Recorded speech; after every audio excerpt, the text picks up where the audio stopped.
La historia de las Waffen-SS comienza a principios de la década de 1930, durante el ascenso del partido nazi en Alemania.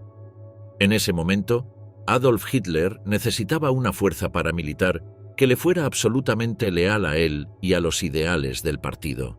Heinrich Himmler, uno de los aliados más cercanos y ambiciosos de Hitler, asumió la tarea de crear este grupo de élite. Lo que comenzó como una pequeña unidad de guardias personales para los líderes nazis, pronto evolucionó en una de las fuerzas militares más temidas y controvertidas de la historia, las Waffen-SS. Himmler tenía una gran visión para las SS. Su objetivo era crear una fuerza que abrazara los ideales nazis de pureza racial y lealtad al régimen. Himmler veía a las Waffen-SS como un símbolo de una nueva élite aria. Estos soldados protegerían tanto a la nación como a la ideología del Tercer Reich, mostrando un fuerte compromiso con Adolf Hitler. En los primeros años, este sueño enfrentó desafíos significativos. Entre 1933 y 1936, las Waffen-SS lucharon por funcionar como una fuerza militar. Estaban limitadas por la falta de recursos. A diferencia de la Wehrmacht, que era el ejército oficial de Alemania, las Waffen-SS tuvieron que depender de la Wehrmacht para el entrenamiento básico. Sin la financiación o infraestructura adecuada, las SS tuvieron que arreglárselas con lo que tenían. Los hombres de las SS recibieron entrenamientos militares estándar, pero Himmler no estaba satisfecho con eso. Quería crear una fuerza que se distinguiera de las unidades militares convencionales en Alemania. Himmler quería transformar a estos hombres en algo excepcional, soldados fuertes y hábiles en la batalla. Para lograr esto, desarrolló un programa de entrenamiento que combinaba resistencia física con disciplina extrema. El entrenamiento físico era brutal. Los soldados tenían que soportar ejercicios agotadores diseñados para probar su resistencia, fuerza y resiliencia. Para 1938, las Waffen-SS habían comenzado a crecer tanto en tamaño como en influencia. Hitler, inicialmente cauteloso con las SS, empezó a confiar más en ellas a medida que sus programas de entrenamiento avanzaban. Permitió a las SS llevar a cabo ejercicios militares a gran escala con munición real, lo que no era típico en la mayoría de las unidades militares alemanas en ese momento. Este movimiento le dio a las Waffen-SS una gran ventaja. Ganaron experiencia en el uso de sus armas y tácticas de combate en situaciones del mundo real. Este cambio impulsó significativamente su desarrollo como una fuerza militar de élite. Estos ejercicios de entrenamiento marcaron un punto de inflexión. A diferencia de la Wehrmacht, que seguía estrictos protocolos militares, las Waffen-SS fueron entrenadas para la flexibilidad y la agresión en combate. Se especializaron en asaltos rápidos y decisivos, tomando inspiración de fuerzas de élite como los comandos británicos y los Rangers del ejército de los Estados Unidos. Su enfoque en la velocidad y la movilidad los convirtió en una fuerza única en el ejército alemán, diseñada para desplegarse en los puntos más importantes de la batalla. Uno de los principales factores detrás del creciente poder de las Waffen-SS fue la manera en que evolucionaron para convertirse en una fuerza altamente móvil y versátil. A medida que Alemania se preparaba para la expansión y la guerra, la capacidad de atacar de manera rápida y decisiva se volvió muy importante. Las Waffen-SS adoptaron rápidamente estas tácticas, particularmente en lo que respecta a operaciones de asalto y la defensa de puntos clave durante la batalla. Esto las diferenció de la Wehrmacht, cuya estructura convencional a menudo limitaba su flexibilidad. Aparte de su evolución en tácticas de combate, las Waffen-SS se beneficiaron de armamento cada vez más sofisticado. Al principio de su desarrollo, estaban equipadas con rifles, ametralladoras y otras armas de infantería estándar alemanas. Sin embargo, a medida que las Waffen-SS ganaban prominencia, a menudo se les daba prioridad en cuanto a equipamiento de vanguardia. La integración de unidades motorizadas y mecanizadas dentro de las Waffen-SS ayudó a que se desarrollaran en una fuerza capaz de movimientos rápidos y a gran escala en los campos de batalla. Esto se volvió especialmente valioso en las campañas en el frente oriental, donde la movilidad era clave para el éxito contra las fuerzas soviéticas. A pesar de los desafíos iniciales, Las Waffen-SS se transformaron de una pequeña unidad con pocos recursos en una fuerza militar altamente eficiente y de élite. Uno de los periodos más importantes para las Waffen-SS llegó en 1939 con el inicio de la Segunda Guerra Mundial. Para entonces, habían evolucionado en una unidad de combate bien organizada y efectiva, lista para desempeñar un papel importante en la estrategia militar de Hitler. Aunque la Wehrmacht todavía constituía la mayor parte de las Fuerzas Armadas de Alemania, las Waffen-SS se habían establecido como un cuerpo de élite dentro del ejército, a menudo encargadas de misiones especiales y asignaciones en la línea del frente. Durante los primeros años de la Segunda Guerra Mundial, las Waffen-SS desempeñaron roles importantes en muchas de las campañas militares más importantes de Alemania. A menudo se las utilizaba en las operaciones más exigentes, como liderar los asaltos durante la invasión de Polonia y más tarde, en la Operación Barbarroja, la invasión de la Unión Soviética. La reputación de las Waffen-SS por su agresividad y efectividad en el combate consolidó su posición dentro del régimen nazi. Su combinación única de entrenamiento físico riguroso, flexibilidad operativa y acceso a armamento avanzado convirtió a las Waffen-SS en una fuerza formidable durante la guerra.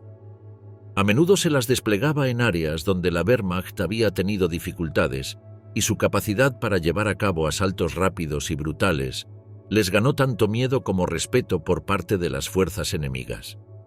Sin embargo, su creciente prominencia también conllevó un aumento en el escrutinio, ya que sus tácticas agresivas a menudo resultaban en mayores tasas de bajas y reportes de atrocidades en el campo de batalla. Para finales de 1941, las Waffen-SS habían consolidado firmemente su lugar dentro de la máquina militar de Hitler. Aunque su historia continuaría evolucionando a lo largo de la guerra, este período marcó los cimientos de su poder militar. Capítulo 2. Forjando guerreros. El estricto entrenamiento e indoctrinación de las Waffen-SS. Las Waffen-SS eran conocidas por su feroz lealtad a Hitler y la causa nazi, así como por el entrenamiento extremo que transformaba a hombres ordinarios en soldados hábiles. Desde el momento en que se unían, los reclutas eran lanzados a un mundo de desafíos físicos y mentales que los llevarían al límite. Heinrich Himmler tenía la visión de crear una fuerza de élite y, para lograrlo, se aseguró de que la rutina de entrenamiento de las Waffen-SS fuera una de las más duras del mundo. Para convertirse en miembro de las Waffen-SS, el primer obstáculo era cumplir con estrictos estándares físicos. Los reclutas debían estar en forma física y ser saludables, pero también debían ajustarse a la visión de Himmler de un soldado ario. Esto significaba que debían tener una estatura determinada, típicamente superior a 1,74 m, y no mostrar deformidades físicas ni debilidades. La idea era que los soldados fueran fuertes, pero también reflejaran los ideales raciales nazis. Aquellos que no encajaban en este molde eran rechazados de inmediato, ya que el régimen buscaba crear una fuerza que representara el futuro racialmente puro de Alemania. Una vez aceptados, los reclutas eran sometidos a un intenso régimen de entrenamiento físico diseñado para probar su resistencia, fuerza y fortaleza mental. Los días de entrenamiento eran largos y agotadores. Los reclutas comenzaban con ejercicios básicos como correr, levantar pesas y cursos de obstáculos que tenían como objetivo desarrollar su resistencia. Estas actividades no solo mejoraban la condición física, sino que preparaban a los soldados para soportar las demandas físicas de la batalla. Ya fuera marchar largas distancias o llevar equipo pesado, las Waffen-SS necesitaban soldados capaces de resistir la fatiga y la incomodidad. Una de las características distintivas del entrenamiento de las Waffen-SS era el énfasis en los deportes. Himmler creía que los deportes desempeñaban un papel importante en la formación del soldado ideal. El boxeo, la lucha, el atletismo e incluso el remo se incorporaban a la rutina diaria. Aunque estos deportes servían para mejorar físicamente, también tenían el objetivo de crear un sentido de camaradería entre los hombres. La experiencia compartida de esforzarse a través del dolor y el agotamiento forjaba una hermandad entre los reclutas, lo cual era muy importante para construir la cohesión de la unidad en el calor de la batalla. Pero el entrenamiento físico era solo una parte de la ecuación. Himmler entendía que la resiliencia mental era igualmente importante y el entrenamiento de las Waffen-SS incluía rigurosos ejercicios diseñados para agudizar el enfoque de un soldado y sus habilidades tácticas. Los reclutas eran entrenados en tácticas de asalto, aprendiendo a atacar rápida y decisivamente. Gran parte de este entrenamiento se inspiraba en unidades militares de élite de otros países, como los comandos británicos y los Rangers del Ejército de los Estados Unidos, conocidos por su efectividad en operaciones especiales. Las Waffen-SS estudiaron estas unidades y adaptaron sus tácticas, poniendo un fuerte énfasis en la movilidad, la velocidad y la sorpresa en combate. Los soldados de las Waffen-SS también eran entrenados para ser flexibles y adaptables, preparados para enfrentar cualquier situación en el campo de batalla. Ya fuera defendiendo una posición o liderando una ofensiva, se esperaba que rindieran al más alto nivel. Su entrenamiento con munición real y en escenarios de combate del mundo real les proporcionaba la ventaja que necesitaban, lo que los convirtió en una de las unidades de combate más temidas durante la Segunda Guerra Mundial. Sin embargo, el entrenamiento físico y táctico era solo un aspecto de la transformación que sufrían los reclutas de las Waffen-SS. La indoctrinación ideológica jugaba un papel importante en la formación de su mentalidad. Desde el momento en que ingresaban al entrenamiento, los reclutas eran bombardeados con propaganda nazi, diseñada para reforzar su lealtad a Hitler y los principios del Tercer Reich. Los oficiales educativos, que actuaban de manera similar a los comisarios políticos en otros ejércitos, tenían la tarea de garantizar que cada soldado entendiera y abrazara los ideales nazis. Estos oficiales utilizaban una mezcla de conferencias, material de lectura y discursos para inculcar un sentido de propósito en los soldados. La lealtad se enfatizaba por encima de todo. Lealtad a Hitler, lealtad a sus camaradas y lealtad a la causa nazi. El entrenamiento estaba diseñado para hacer que los soldados se vieran a sí mismos no solo como hombres luchando por Alemania, sino como protectores de la raza aria y del futuro nazi. Conceptos como el valor y el sacrificio se distorsionaban para encajar en la misión de las SS, y los reclutas llegaban a creer que no había mayor honor que morir por el Führer. El propio Himmler desempeñaba un papel clave en esta formación ideológica. Su visión para las Waffen-SS iba mucho más allá de la destreza física. Quería soldados absolutamente leales a la ideología nazi y que llevaran esa lealtad a cada batalla. Su influencia, junto con la supervisión de la Gestapo, aseguraba que los reclutas estuvieran constantemente recordando su deber con el régimen. Para cuando un recluta terminaba su entrenamiento, ya no era un hombre ordinario. Era un soldado moldeado para formar parte de una fuerza de combate de élite. Las exigencias mentales y físicas del entrenamiento aseguraban que solo los hombres más duros y leales permanecieran. Aquellos que no podían mantenerse al ritmo eran eliminados, dejando atrás a un grupo de soldados preparados para la guerra. Esta combinación de entrenamiento físico brutal e intensa indoctrinación ideológica hizo de las Waffen-SS una fuerza única en el ejército alemán. Mientras que la Wehrmacht enfatizaba la estrategia y los valores militares tradicionales, las Waffen-SS se enfocaban en crear un nuevo tipo de soldado, uno que fuera físicamente fuerte, hábil tácticamente y completamente devoto a la causa nazi. Esta transformación, supervisada por Himmler y el liderazgo de las SS, garantizó que las Waffen-SS se convirtieran en una de las unidades militares más temidas de la guerra. Capítulo 3.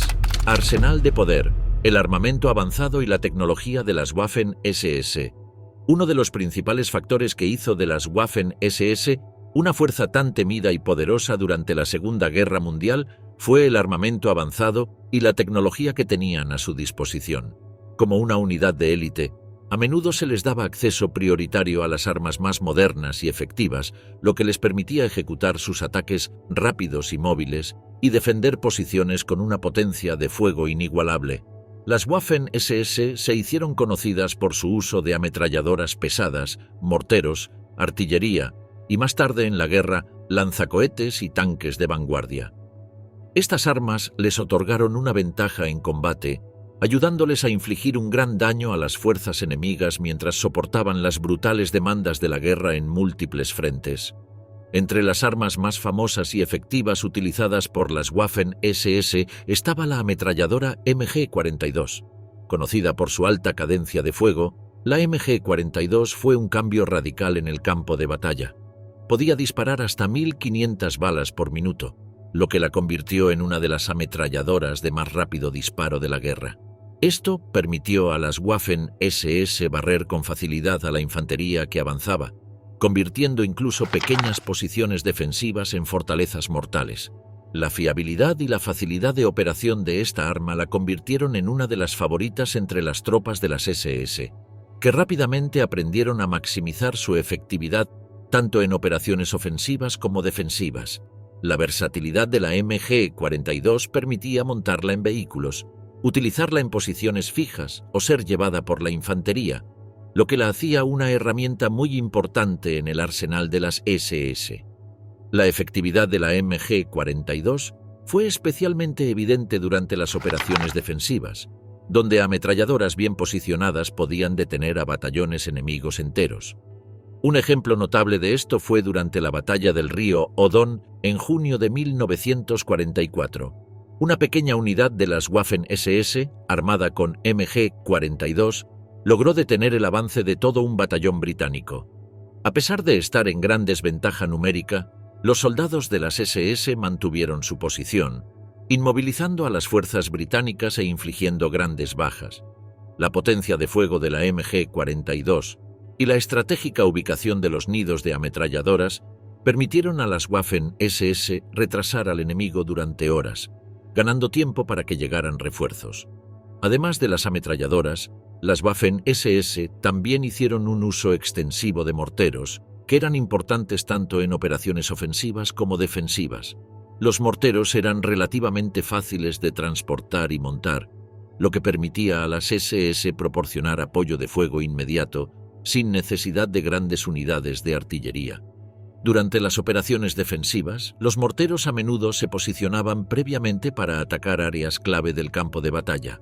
Esto permitía a las SS bombardear a las fuerzas enemigas que avanzaban, incluso mientras se replegaban a posiciones más seguras. En algunos casos cedían terreno intencionalmente, solo para atacar al enemigo con fuego de mortero una vez que habían avanzado hacia la zona de aniquilación. Un ejemplo famoso del uso de morteros por parte de las SS fue durante la batalla en el aeródromo KP en julio de 1944. Las Waffen-SS habían preregistrado cuidadosamente su fuego de mortero, lo que les permitió desatar una devastadora andanada cuando las fuerzas canadienses avanzaron. El uso bien coordinado de los morteros desorganizó por completo el ataque canadiense, causando confusión y caos entre sus filas. El intenso fuego de mortero jugó un papel importante en retrasar el avance enemigo, lo que finalmente permitió a los defensores de las SS mantener el aeródromo a pesar de estar en inferioridad numérica. La capacidad de las Waffen-SS para utilizar armamento pesado de manera efectiva se vio aún más mejorada por su acceso a tecnología avanzada y armas experimentales. Para 1938, Adolf Hitler había otorgado a las SS permiso para realizar ejercicios con munición real y maniobras militares a gran escala. Esto dio a las Waffen-SS una experiencia invaluable en el manejo de sus armas en escenarios de combate reales, permitiéndoles perfeccionar sus tácticas y estrategias. Estos ejercicios a menudo involucraban artillería y simulacros con fuego real, proporcionando a los soldados de las SS la confianza y la habilidad necesarias para ejecutar operaciones complejas en condiciones de batalla. Una de las tecnologías más innovadoras empleadas por las Waffen-SS fue la introducción de lanzacohetes de múltiples cañones, como el Raketenwerfer de 8 centímetros. Estos lanzacohetes eran capaces de disparar varios cohetes en rápida sucesión, proporcionando a las SS un volumen de fuego abrumador en un corto periodo de tiempo. El Raketenwerfer de 8 centímetros en particular se convirtió en un arma favorita para las SS debido a su movilidad y potencia de fuego. Se desplegó por primera vez a principios de 1943 durante los combates en el Frente Oriental, donde se utilizó con gran efectividad para contrarrestar los avances de tanques soviéticos y los asaltos de infantería. Las SS tenían una clara ventaja cuando se trataba de armas experimentales, ya que a menudo se les daba acceso a prototipos antes que a otras unidades. Esto incluía piezas de artillería pesada, tanques avanzados como el Panther y sistemas especializados de cohetes. El tanque Panther, introducido en 1943, se convirtió en una de las armas más formidables en el arsenal de las SS. Con su grueso blindaje y su poderoso cañón de 75 milímetros, el Panther era capaz de enfrentarse a los T-34 soviéticos y otros tanques aliados. Las unidades de las SS eran a menudo las primeras en recibir estos tanques, lo que les otorgaba una ventaja en el combate blindado. Uno de los enfrentamientos más famosos que involucró a los tanques Panther de las SS fue durante la batalla de Normandía en 1944. Los comandantes de tanques de las SS, armados con estas avanzadas máquinas, jugaron un papel importante en la defensa contra la invasión aliada. Su poder de fuego y movilidad superiores les permitieron mantener posiciones clave y retrasar el avance aliado, incluso cuando el resto del frente alemán comenzaba a colapsar. La capacidad del Panther para resistir impactos directos de los tanques y la artillería aliados otorgó a las SS una ventaja significativa en la lucha. Las Waffen-SS también utilizaron una amplia gama de piezas de artillería, incluidas armas pesadas capturadas de otros países. Muchos de los morteros y piezas de artillería utilizados por las SS eran originalmente franceses, polacos o soviéticos, capturados durante campañas anteriores. Estas armas capturadas se utilizaron eficazmente, a menudo en unidades de las SS que operaban en roles de retaguardia o defensivos. La capacidad de reutilizar armas enemigas capturadas dio a las Waffen-SS una potencia de fuego adicional cuando era necesaria, especialmente a medida que la guerra avanzaba y la industria alemana luchaba por satisfacer la demanda.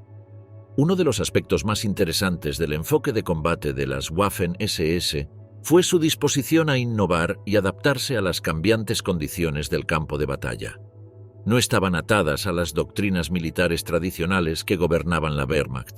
En su lugar, se les alentaba a experimentar con nuevas tácticas y tecnologías, lo que a menudo les otorgaba una ventaja en el combate.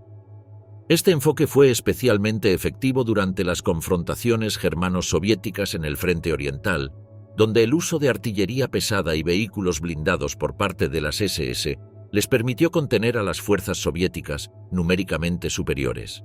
A medida que la guerra avanzaba, las Waffen-SS continuaron empujando los límites de la tecnología militar. Desarrollaron sistemas de cohetes modificados, tanques avanzados e incluso nuevos tipos de armas antitanque para enfrentar la creciente amenaza de las divisiones blindadas aliadas. Su acceso a armas experimentales y tecnología de vanguardia les dio una ventaja distintiva en el combate, permitiéndoles seguir siendo una fuerza poderosa incluso cuando la situación militar general de Alemania empeoraba. Capítulo 4. Legiones extranjeras de las Waffen-SS. La fuerza multinacional del Tercer Reich. Las Waffen-SS pronto se convirtieron en un crisol de nacionalidades de toda Europa durante la Segunda Guerra Mundial. Aunque las SS se fundaron sobre los principios de la superioridad aria, las demandas de la guerra, especialmente después de 1941, forzaron la inclusión de voluntarios de países que habían caído bajo el control o influencia nazi.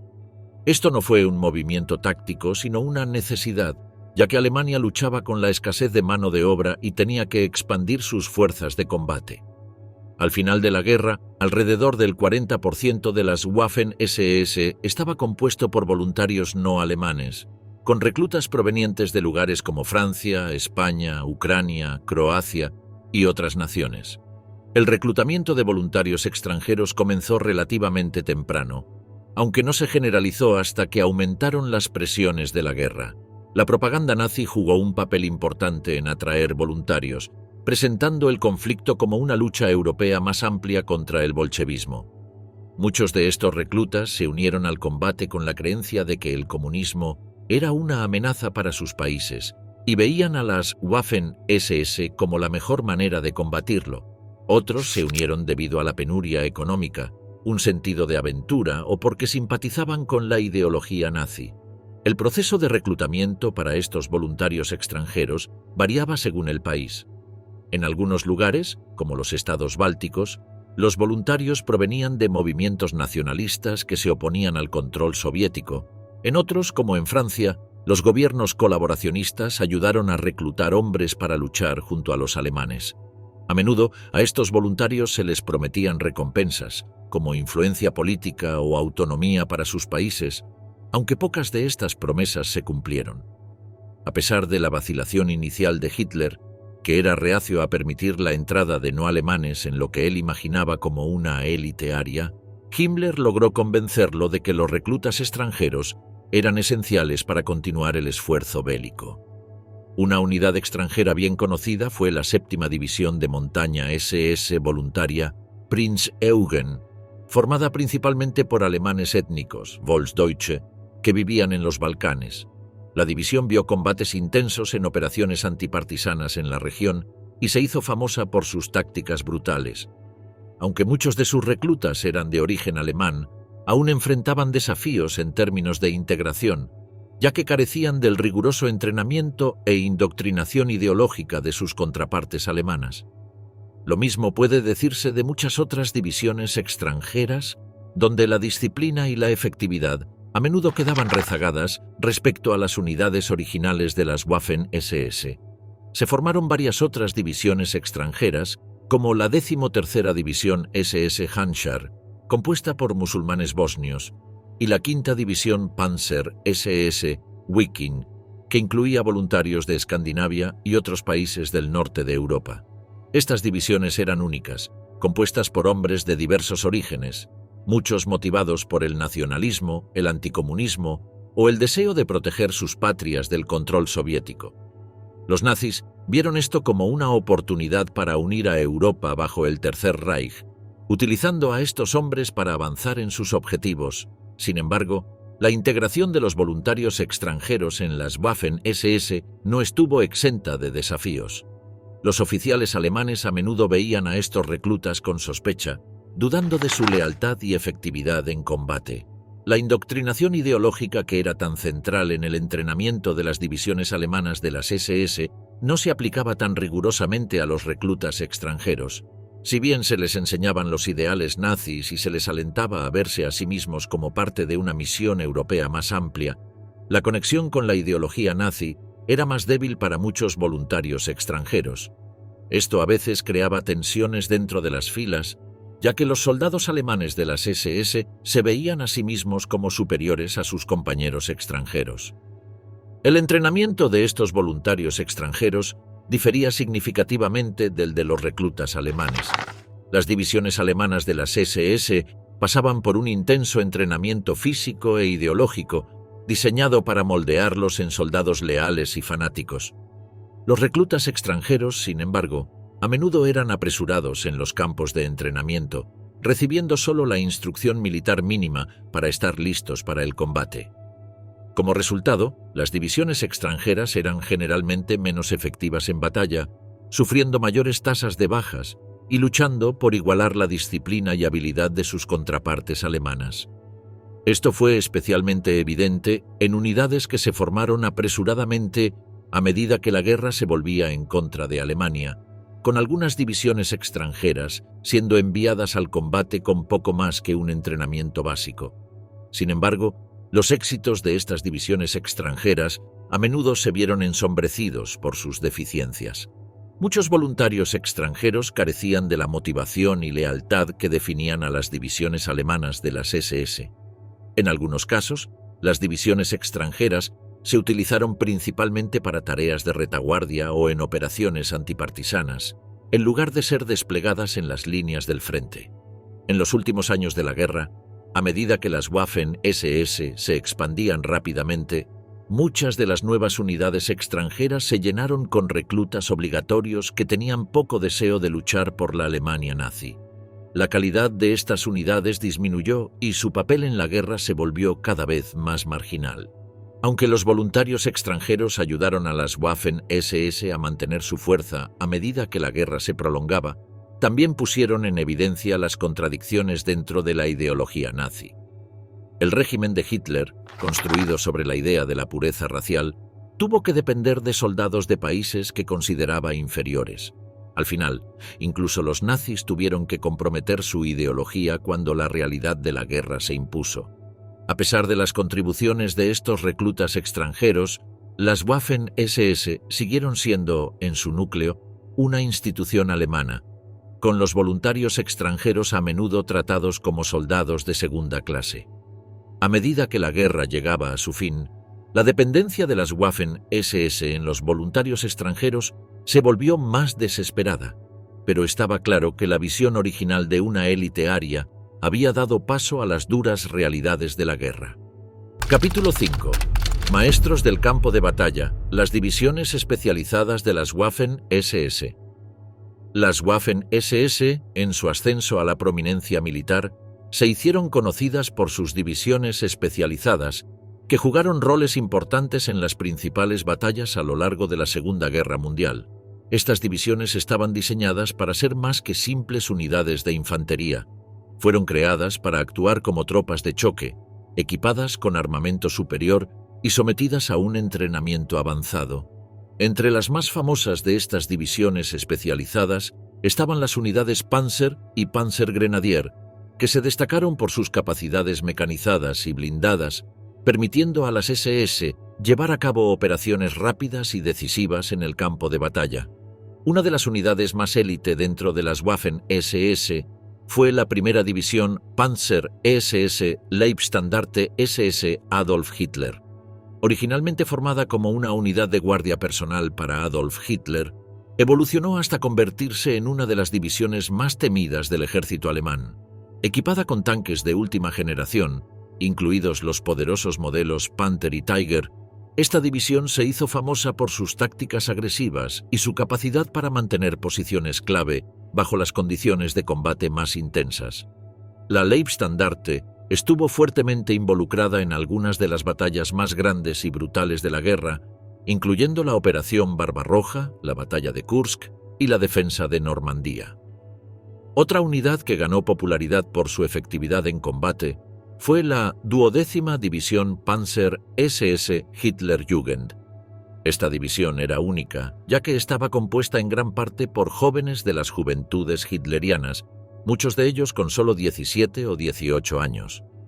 A pesar de su inexperiencia, estos soldados lucharon con devoción y determinación, ganando una reputación por su dureza en batalla. La división Hitlerjugend participó intensamente en la campaña de Normandía, donde se le asignó la tarea de resistir la invasión aliada. A pesar de sufrir bajas masivas, incluyendo la pérdida de casi el 60% de su fuerza original, la división logró retrasar el avance aliado, mostrando tanto su resistencia como la importancia táctica de las divisiones Panzer de las SS.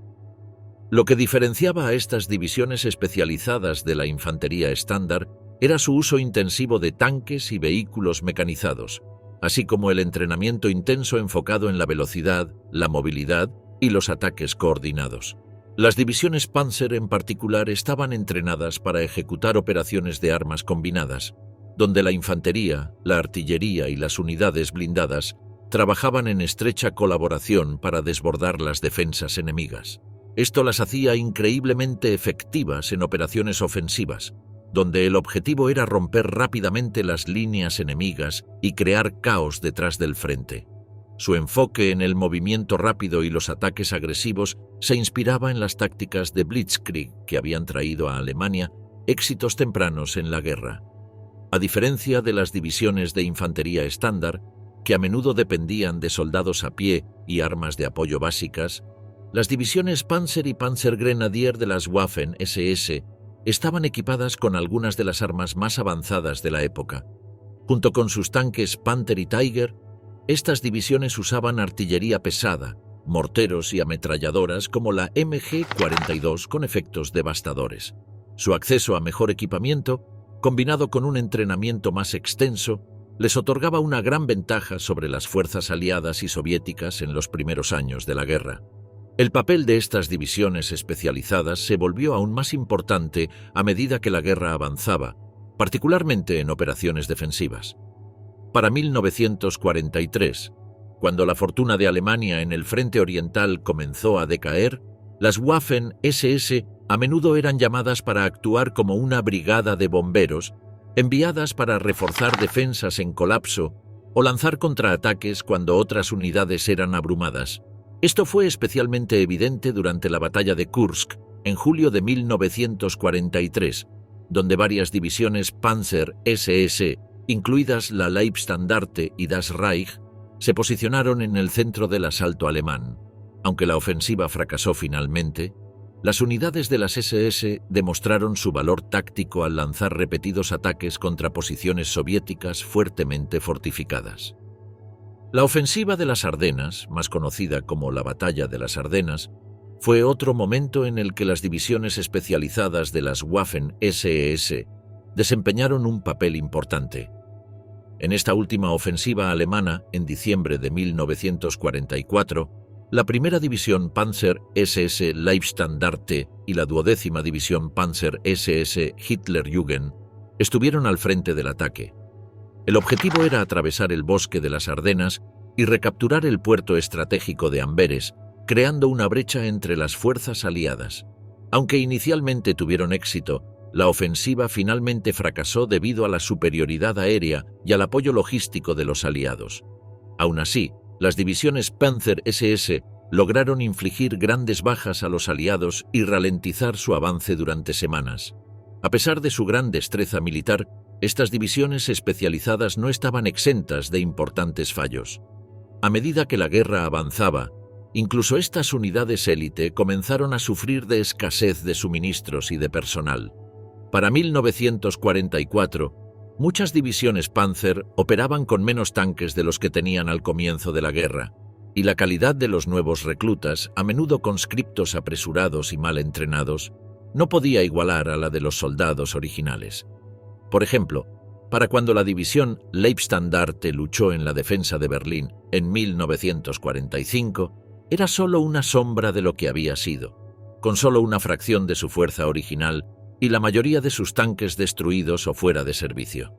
Las tácticas utilizadas por estas divisiones especializadas también se volvieron menos efectivas a medida que avanzaba la guerra, aunque su capacidad para llevar a cabo ofensivas rápidas y poderosas había sido decisiva en los primeros años del conflicto. Para 1944, las fuerzas aliadas y soviéticas se habían adaptado, utilizando superioridad aérea y mejores armas antitanque para contrarrestar la amenaza blindada alemana. Las divisiones Panzer, que alguna vez fueron dominantes, se encontraban cada vez más vulnerables, ya que la velocidad y movilidad que habían sido sus mayores fortalezas ya no eran suficientes para superar la superioridad numérica de los aliados y soviéticos. El uso de estas divisiones como brigadas de bomberos también tuvo un costo. El hecho de ser constantemente trasladadas de un frente a otro, con poco tiempo para descansar o reabastecerse, significaba que incluso las unidades SS más élite se desgastaban por la atrición. La división Hitlerjugend, que había luchado ferozmente en Normandía, casi fue aniquilada para el momento de la ofensiva de las Ardenas, y muchos de sus soldados eran demasiado jóvenes e inexpertos para soportar las duras condiciones de los últimos meses de la guerra. A pesar de estos desafíos, las divisiones especializadas de las Waffen-SS dejaron una marca duradera en el campo de batalla. Sus innovaciones en la guerra blindada y las tácticas de armas combinadas han sido estudiadas por historiadores militares durante décadas, y su legado sigue influyendo en la doctrina militar moderna. Sin embargo, su efectividad en el campo de batalla no puede separarse de la brutal ideología que las impulsaba. Muchas de estas divisiones, incluidas la Leibstandarte y la Hitlerjugend, estuvieron directamente involucradas en crímenes de guerra, incluidos masacres de civiles y ejecuciones de prisioneros de guerra. Su reputación como soldados de élite está, por lo tanto, inseparablemente vinculada a las atrocidades que cometieron en nombre del régimen nazi. Las divisiones especializadas de las Waffen-SS fueron el filo más afilado de la maquinaria de guerra de Alemania, diseñadas para la velocidad, la agresión y la victoria total. Sin embargo, a medida que la guerra avanzaba y la marea se volvía en contra de Alemania, ni siquiera estas divisiones pudieron detener el creciente impulso de los avances aliados y soviéticos. Lo que comenzó como un experimento en superioridad militar terminó en derrota y desgracia, ya que las divisiones SS fueron desgastadas por las realidades de la guerra total. Capítulo 6. La larga caída. El declive de las Waffen-SS después de 1943. Para 1943, las Waffen-SS habían alcanzado su punto máximo como una fuerza militar temida y altamente entrenada. Sin embargo, el cambio de rumbo de la guerra, combinado con grandes pérdidas y una expansión excesiva, llevó a un rápido declive tanto en su efectividad como en su prestigio. El momento decisivo en esta caída se produjo con la derrota en la batalla de Kursk en julio de 1943, un desastre que destrozó a las que alguna vez fueron las unidades élite de las Waffen-SS. Esta derrota marcó el inicio de un periodo de declive continuo para las Waffen-SS, que enfrentaron grandes bajas, reclutas inexpertos y un esfuerzo bélico en colapso. La batalla de Kursk fue una batalla masiva de tanques, que involucró a casi 3.000 tanques alemanes contra más de 5.000 tanques soviéticos. Los alemanes, incluyendo las mejores divisiones de las Waffen-SS como la primera división Panzer-SS, Leibstandarte Adolf Hitler, y la segunda división Panzer-SS, Das Reich, sufrieron alrededor de 200.000 bajas durante esta ofensiva fallida. Solo las divisiones de las SS perdieron miles de hombres y una porción significativa de sus vehículos blindados. Por ejemplo, la división Leibstandarte Adolf Hitler perdió más de 1.500 hombres y casi 70 tanques en esta batalla. Estas pérdidas fueron devastadoras y dejaron a las divisiones severamente debilitadas. Kursk marcó el punto en el que las Waffen-SS ya no pudieron mantener su reputación como una fuerza élite e invencible. Después de Kursk, las Waffen-SS comenzaron a perder las cualidades que alguna vez las hicieron una unidad militar temida. Una de las principales razones fue la rápida expansión de sus filas. Para 1944, las Waffen-SS habían crecido de unas pocas divisiones a más de 38 divisiones, con aproximadamente 950.000 hombres sirviendo al final de la guerra. Sin embargo, esta expansión tuvo un costo. Muchas de estas nuevas divisiones se llenaron con reclutas y voluntarios extranjeros que no recibieron el mismo entrenamiento riguroso que las unidades originales de las SS.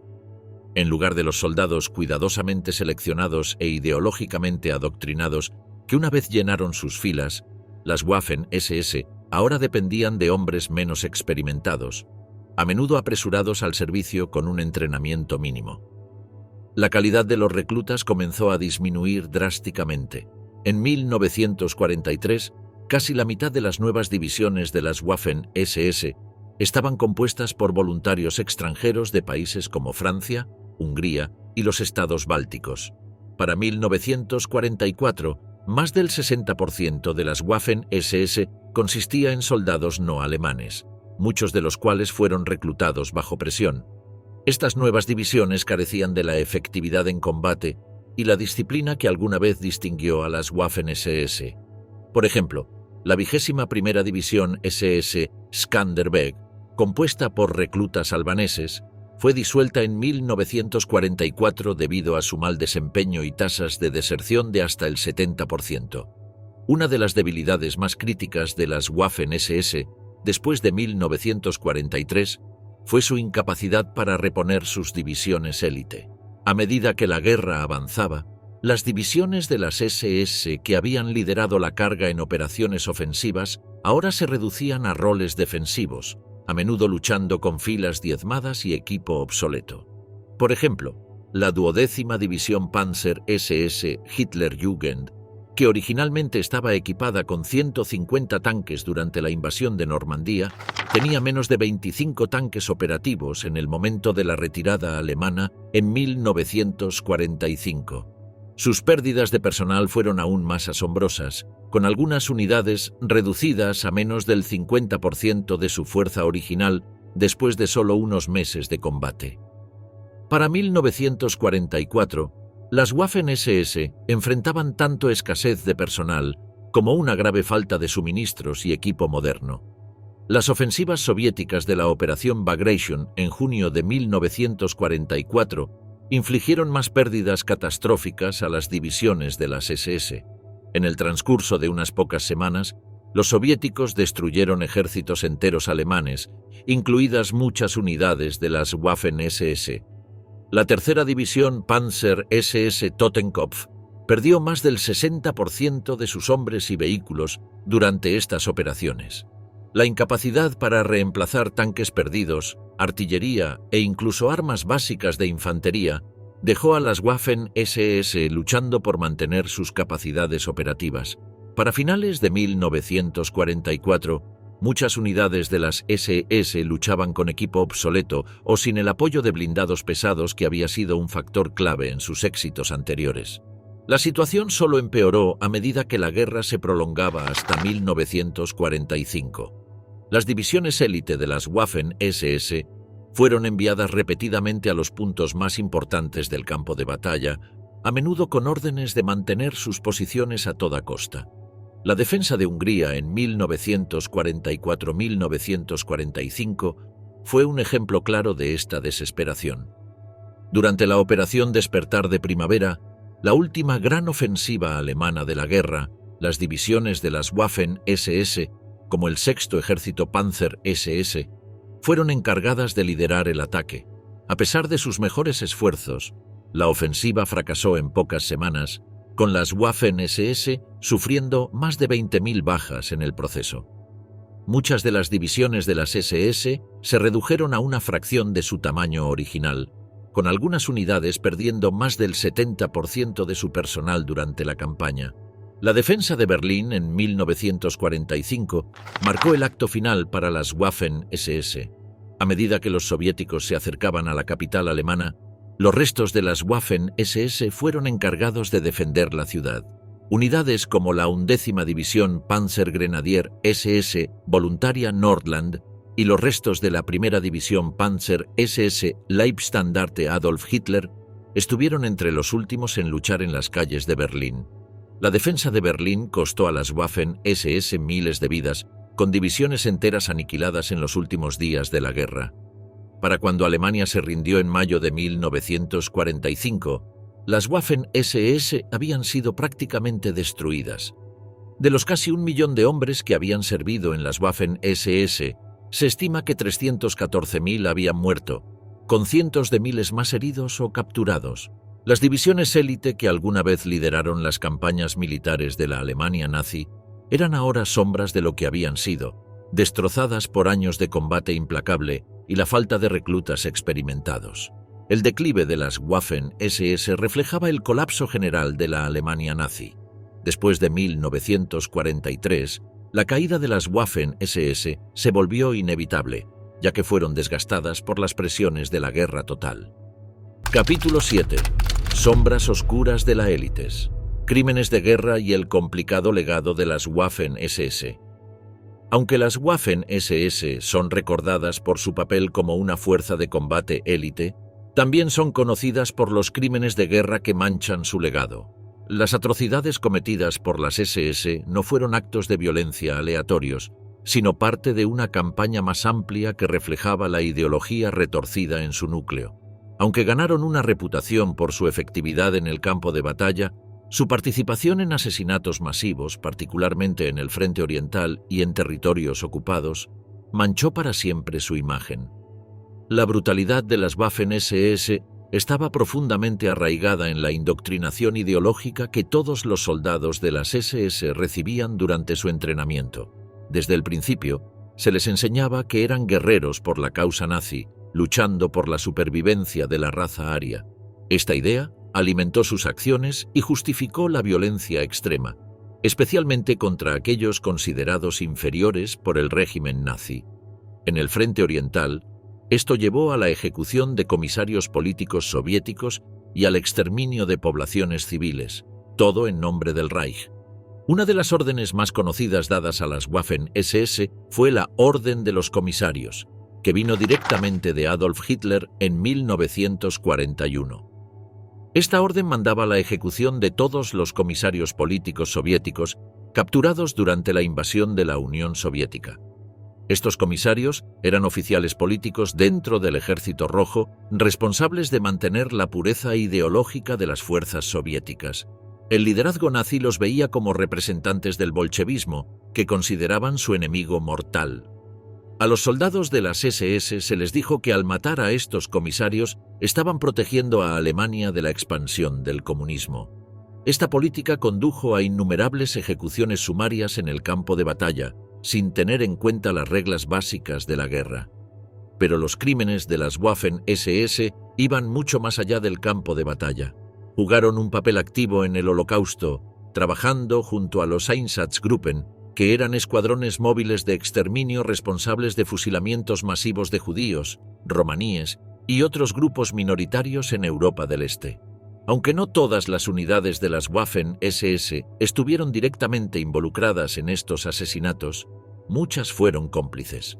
Ayudaron a reunir a los civiles, custodiaron trenes de transporte con destino a los campos de concentración e incluso participaron en fusilamientos masivos. El adoctrinamiento ideológico que estos soldados habían sufrido facilitaba llevar a cabo tareas tan horrendas. Se les enseñaba a ver a sus víctimas como subhumanas, lo que hacía más fácil racionalizar la violencia que infligían.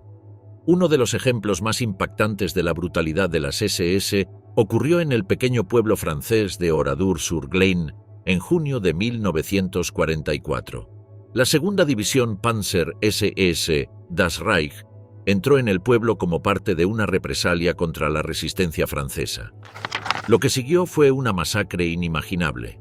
Los soldados de las SS reunieron a toda la población, incluidos hombres, mujeres y niños, en la iglesia del pueblo y en varios graneros. Luego prendieron fuego a los edificios y dispararon a cualquiera que intentara escapar. En el lapso de solo unas horas, se mataron brutalmente a 642 civiles. Este acto fue parte de la estrategia más amplia de las Waffen-SS de castigo colectivo, donde comunidades enteras eran castigadas por las acciones de unos pocos combatientes de la resistencia. Escenas similares de destrucción se vivieron en el Frente Oriental, donde las unidades de las SS fueron encargadas de operaciones antipartisanas. En realidad, estas misiones a menudo resultaban en asesinatos masivos. En Bielorrusia, por ejemplo, pueblos enteros fueron exterminados como parte de estas operaciones. Civiles, incluidos mujeres y niños, fueron ejecutados en el lugar o quemados vivos en sus casas.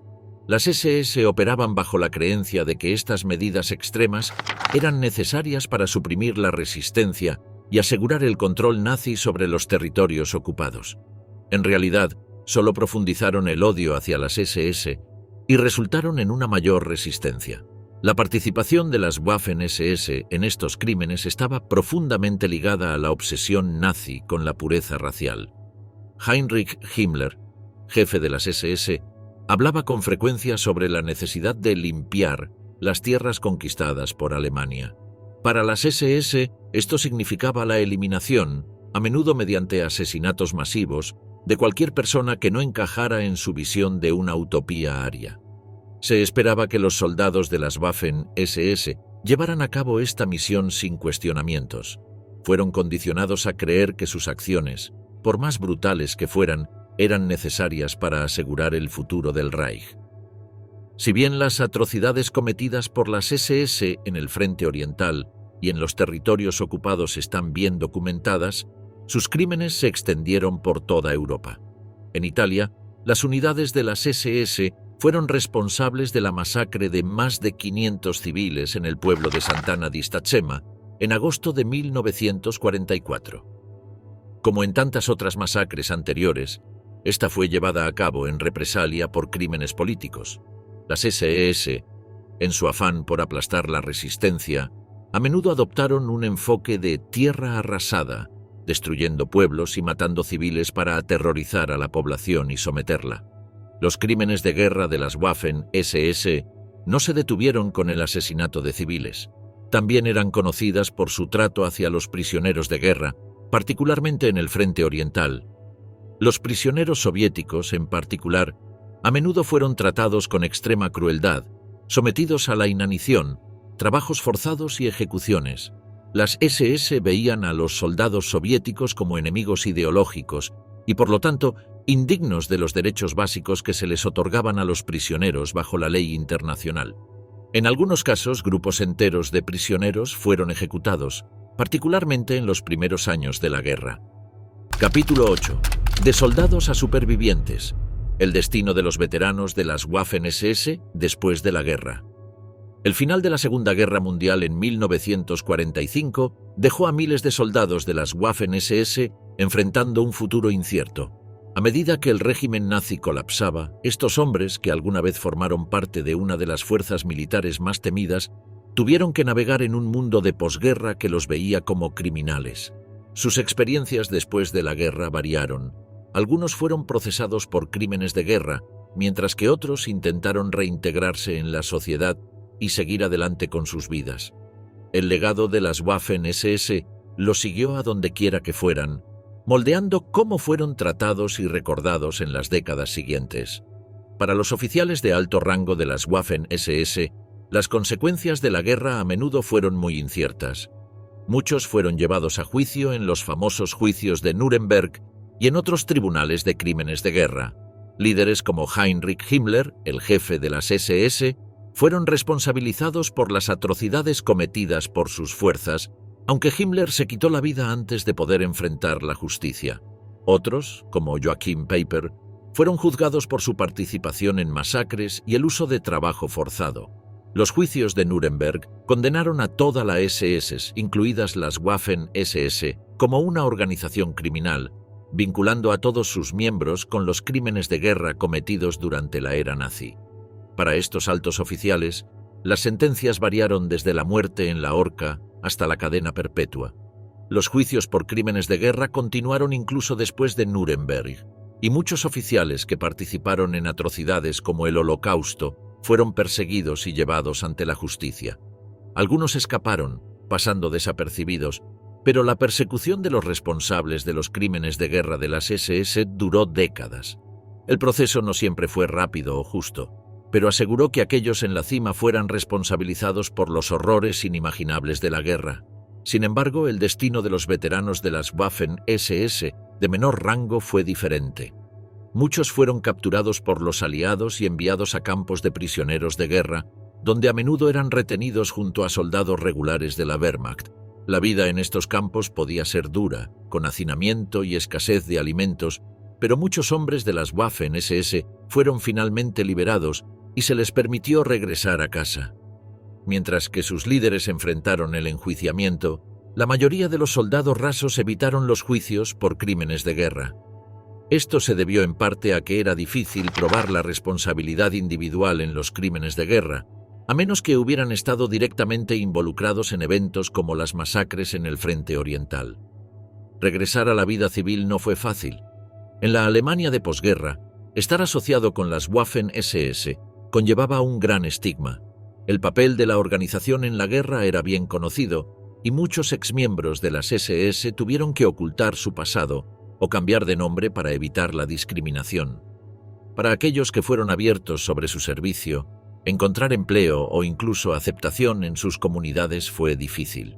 Las Waffen-SS estaban estrechamente vinculadas a las políticas más extremas del régimen nazi, y aunque muchos no cometieron directamente crímenes de guerra, aún eran vistos como parias por su asociación con el grupo. La situación era aún peor para los voluntarios extranjeros que habían luchado en las Waffen-SS. Países como Ucrania, Croacia y Letonia, de donde provenían muchos de estos voluntarios, ahora estaban bajo control soviético. En estas regiones, los exmiembros de las SS a menudo eran tratados como traidores y enemigos del Estado. Miles de soldados extranjeros de las SS fueron ejecutados o encarcelados por las autoridades soviéticas, que no tenían interés en distinguir entre soldados regulares y criminales de guerra. Para muchos de estos hombres, la guerra no terminó en 1945. Pasaron años, incluso décadas, en campos de trabajo soviéticos como castigo por su colaboración con la Alemania nazi. En Europa occidental, los veteranos extranjeros de las Waffen-SS enfrentaron acciones legales también. Los voluntarios de países como Francia y Bélgica fueron vistos como colaboradores y muchos fueron encarcelados por luchar junto a los nazis. Sin embargo, A diferencia del este, controlado por los soviéticos, estos exmiembros de las SS a menudo fueron liberados después de cumplir sus sentencias, aunque aún cargaban con el estigma de haber luchado para el enemigo. La opinión pública en los países que habían sido ocupados por Alemania era implacable, y muchos veteranos extranjeros de las Waffen-SS vivieron sus vidas en el anonimato, recibiendo una fría acogida de sus compatriotas. Uno de los desafíos más difíciles para los veteranos de las Waffen-SS fue lidiar con la percepción pública de su servicio. La SS, incluidas las Waffen-SS, había sido declarada una organización criminal, y aun aquellos que habían luchado únicamente como soldados, sin participación directa en las atrocidades, se vieron afectados por esa etiqueta. En Alemania, el nuevo gobierno de posguerra se distanció de todo lo relacionado con el régimen nazi, y los exmiembros de las SS se encontraron excluidos. Los que alguna vez fueron celebrados como la élite del Tercer Reich se convirtieron en un símbolo de sus capítulos más oscuros, lo que hizo que la reintegración en la sociedad fuera difícil, si no imposible, para muchos. Para algunos veteranos de las Waffen-SS, particularmente aquellos que habían ocupado posiciones de liderazgo, no había posibilidad de reintegrarse. Figuras de alto perfil huyeron a países como Argentina, donde podían vivir en relativo anonimato, o continuaron enfrentando el enjuiciamiento años después de que la guerra había terminado. El Centro Simon Wiesenthal y otras organizaciones dedicadas a rastrear criminales de guerra hicieron de su misión llevar a los miembros de las SS ante la justicia, y muchos exoficiales vivieron con el temor de ser capturados, incluso décadas después de la guerra. Algunos fueron encontrados y llevados a juicio, mientras que otros lograron escapar de la justicia por completo.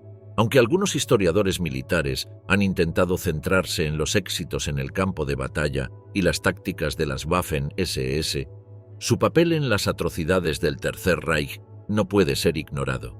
La habilidad militar de las Waffen-SS puede ser de interés para aquellos que estudian la historia de la guerra, pero los fracasos morales de la organización son lo que en última instancia define su lugar en la historia.